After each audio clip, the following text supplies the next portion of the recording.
Hey guys, I'm back and I'm here to tell you my story about how when I suffered anxiety and panic and derealization, I've always been a really healthy person. I never really had any anxiety. I mean, I've had social anxiety, I've been kind of shy. Well, I really just didn't know what anxiety was. And I would hear people talk about it and it really never made sense to me. I want to first off say that there's anxiety, which is kind of like normal, everyone has it. If it's public speaking or if it's walking in front of big crowds, you kind of get nervous. That's anxiety, but there's also the anxiety state, which is like a rock bottom, constant panic attack where your body's trying to survive and things start. They're trying to maintain life. And so whatever that may be, whatever your body needs to do, it pretty much does it. And you'll start getting a lot of physical symptoms, which if you're a hypochondriac will freak you out even more. And that's kind of where I tend to stand, is a little bit of hypochondriacism, because when I get sick or any little thing where I don't feel normal, kind of freaks me out. And that's what really triggered my panic and anxiety state, was freaking out about what's wrong with me. So it started it was towards the end of 2011, I want to say probably January 2012. I got sick, I got a cold, and usually when I get a cold or I get a flu or something like that, right away I start getting healthy. I start drinking water and eating things that aren't so, fatty. So prior to this illness, I would drink 3 cups of coffee in the morning, and that's like super strong coffee. And I would just you get that coffee buzz in the morning, you're like, oh, I want more, so you have another cup. Well, I would do that about 3 cups of really strong, gross coffee. My mom would call it mud. On top of that, a couple hours later, I would drink a Rockstar for pre-workout, and I would just down the Rockstar, like no sipping it, I would just down it. And so stimulants, the caffeine, I was using a lot of it. I didn't really understand how much I was using because I developed a tolerance for it, so I just drank more and more to get that energy. I remember one day I drank a Rockstar and I just felt like depressed at the gym, like what's wrong with me? Something was off. I got sick and I quit all the caffeine, started drinking water, and what happens when you do that? You get some caffeine withdrawal. And I did obsess about the fact that this whole time it was caffeine withdrawal that I was suffering, which I think just started it. And it was probably annoying. I would talk to people about my caffeine withdrawal and I sound like just a Fruit Loop. But that's all a part of the anxiety state, is obsessing about certain things, okay? I immediately stopped the caffeine, I was drinking water. So after all the stimulant use of caffeine, my nervous system was probably really fatigued. So when I stopped drinking the caffeine, probably a big shock to my body. I remember I was talking to a client, prospective personal training client. I was talking to him and then all of a sudden I was kind of like behind myself. It's called derealization for a lot of you guys. That's whenever you start really not feeling in your body and you start freaking out. Now, a lot of people have had this before. I mean, I had it in the years past, but I got over it real quick. Well, this time I just started panicking, like what's wrong with me? I didn't feel right. That's whenever I kind of spiraled off. So I don't really have a clear memory of what happened or how many days it was, but I think it was just a few more days later. We had a local festival in our town and there was a parade and such. So I went, and I remember the whole time I was self-centered. Like, what's wrong with me? I feel off, I feel weird.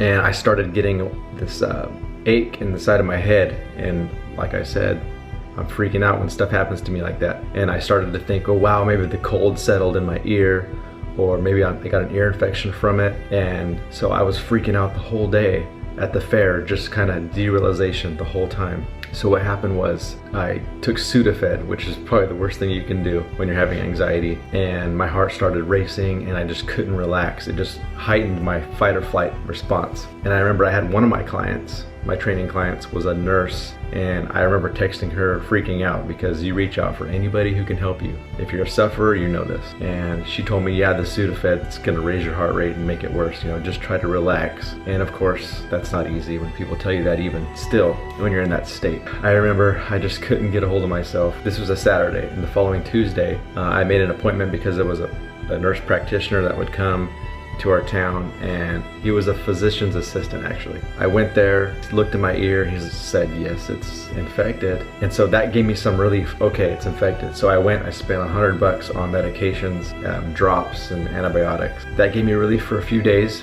until I started getting a really bad toothache. Now talk about raining and pouring, this is what was happening. My tooth started aching really bad during me taking all this stuff and kind of believing the fact that I had an ear infection. Well, I started Googling, which is the worst thing you can do sometimes. and I started reading symptoms about tooth infections and how they can go to your brain and then you can die.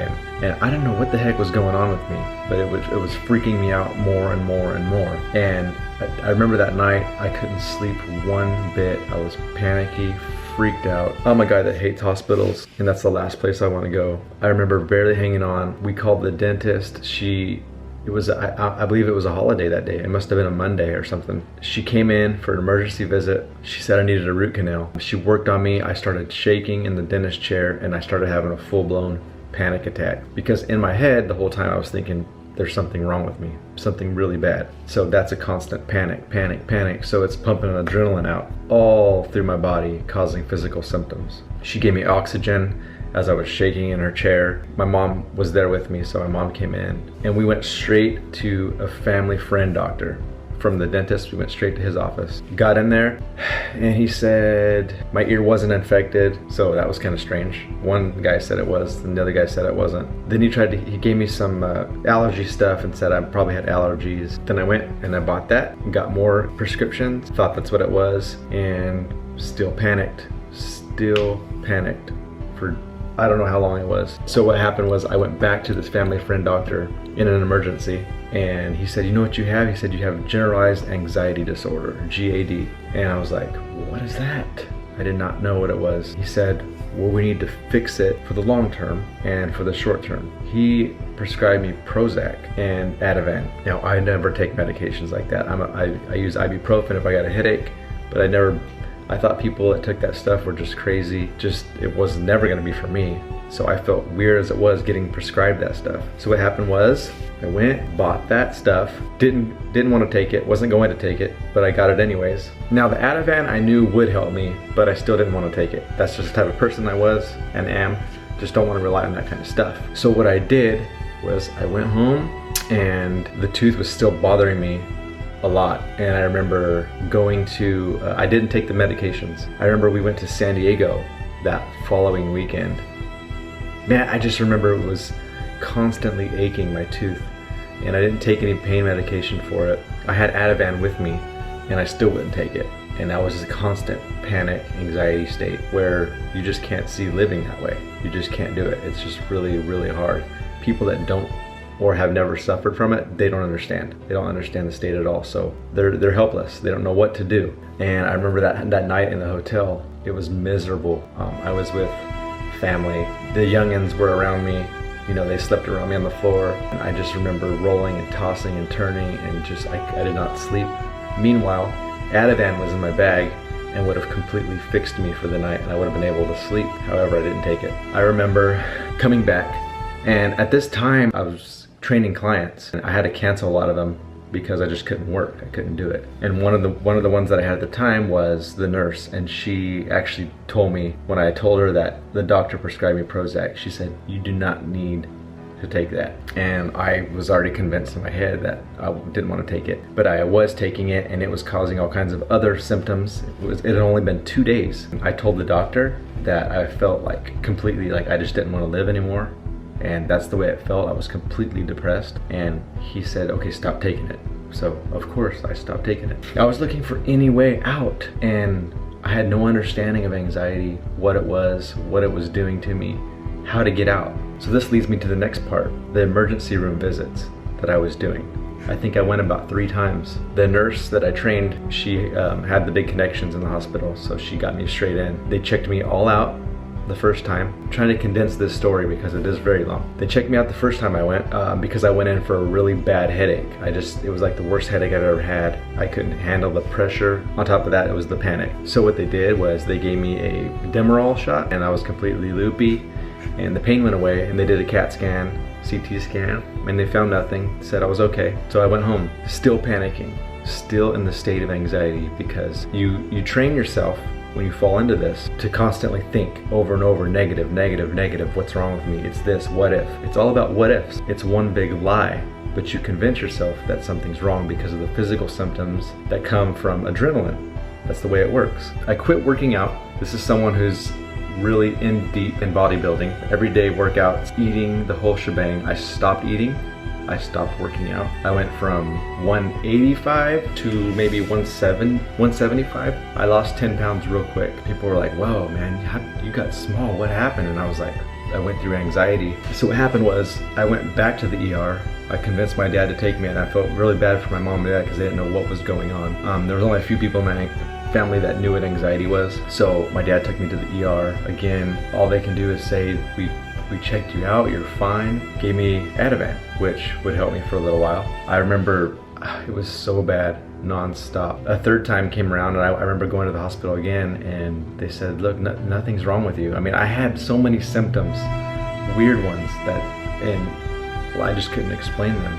But I did, and it was embarrassing, and they checked so many different things that I would come up with that, oh, this is wrong. It was very much hypochondrianism. The last time I went, I think they gave me a 2 milligram Ativan shot that made me loopy, super tired, but I did sleep the best I ever have. I remember I went and trained a group training session on that 2 milligrams of Ativan. I couldn't walk straight, and I was just kind of like a drunk mode while I was training these clients, and they were laughing at me. Looking back, it was a lot of fun. However, I was obsessing about the state I was in, and it's kind of embarrassing looking back. And it's kind of funny because the nurse that I trained that was helping me through this told me that one day I would look back and laugh and laugh about it and be embarrassed. And yeah, that's true. So what had happened was I started getting some relief. Now, one thing is for sure, I only took the Ativan a few times. And one thing I was sure about is I wanted to find something natural that did the same thing that Ativan did in a way, that kind of calmed me down. And I did find something. We'll talk about that more later. I came out with my own brand of it because I believed in it so much, and I really want to reach out and help people that are going through this, because I know that when you're rock bottom, there's no way out. You just don't see living the next day, the next day, the next day, and having to go through another Monday, another Tuesday, Wednesday, feeling that way for the rest of your life. There's just no way. And I'm sure so many people that get to this panic state, this anxiety state, which does lead into depression, they go together. That's one thing we need to learn, is that PTSD, OCD, anxiety, depression, it's all the same thing with different names. And that's true because I went through all of them at the same time. And it's just one big anxiety panic state is what it is. It's a fatigue of your nervous system. You get caught in a way of thinking that keeps you there. It's like you build up these walls and you're stuck in between and you can't get out. And you're fighting to get out, and that's not the way to get out. Fighting is not the way to get out of this state. It's the exact opposite, and we're gonna do and learn exactly how to get out of it. And I'm sure there's a lot of people that have been going through this for years that are saying, you went through it for a year, how do you know how to get out of it? I've been dealing with it my whole life. You can still get out of it. You just haven't been shown. You've learned to just let it control you, which in this video and in this series, we're gonna learn how to come out of it and change our way of thinking, because that's what you do. You need to change the way you think in your subconscious mind and even in your conscious mind if you haven't done that yet. So with that said, I started to come out of it a little bit slowly with the help of my herbal regimen and stuff. So I found this website that gave information on the nervous system, how it all worked, and physical symptoms and things like that. And I talked to the owner of the website who helped me out a lot, and I'll give the resource for that too. I'm kind of taking the basic information that he teaches, giving it out to you in my own terms. It's basic knowledge. Everyone needs to know this that is going through this, because it will help you, and it will help you recover, because you will recover. If you're in the anxiety state right now, you will recover. You can. You just got to follow the steps and learn how to change your way of thinking. We're going to learn. I started practicing. It's basically understanding that you need when you're going through this, because you don't have it. Once you get it, you have understanding, you can chill a little bit, and then your nervous system is able to raise itself back up, because it's just like a muscle. If you beat a muscle up, it gets fatigued and it can't work anymore. It's tired. That's depression, anxiety state. So once you get the understanding and you learn how to stop thinking the way you've been thinking, your nervous system can build back up. So we're gonna get to that. In the next video, it'll be about physical symptoms and how your nervous system works. It'll actually be how your nervous system works and then physical symptoms. That's what the next video will be about. That year was really bad in the beginning, and it got better. I got married that year in June, and by that time I was feeling a lot better. It just got better and better. And I came out of it fully, and you can too. Since then, I've helped a few people out with this, and they've recovered and are in the process of recovering. So I know this works.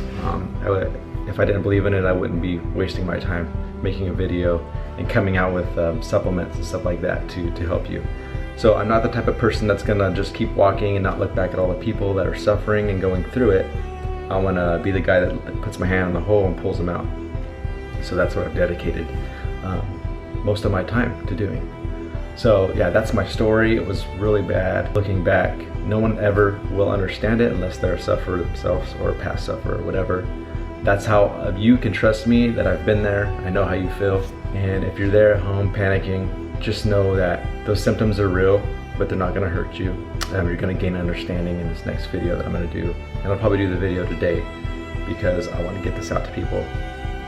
Start getting subscribers so that we can have a big group and help each other out, because we need to help these people out that are going through this. You need to live, have a life, not have to worry about living the next day. You need to have to be happy and look forward to the next days. So yeah, that's my long drawn out story. Thanks for watching and coming to Kingdom Come Athletics, where we learn how to not only be good physical shape, but mental shape as well.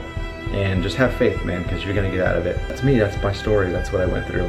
So thanks for watching Kingdom Come Athletics. We'll see you.